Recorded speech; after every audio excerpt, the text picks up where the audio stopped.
സിനിമയിലും മറ്റുമായി കണ്ട് മനസ്സിൽ കയറിയ ചില പാട്ടുകളുടെ പൂർണ്ണരൂപം നേരിൽ തന്നെ കണ്ട് ആസ്വദിക്കണം എന്നൊരാഗ്രഹമുണ്ടായിരുന്നു.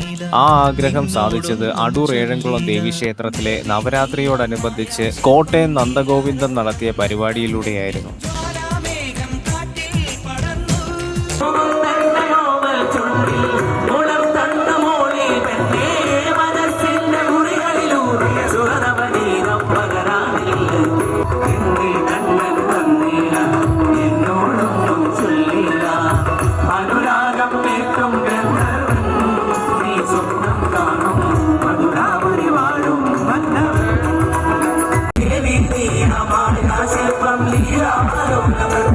From the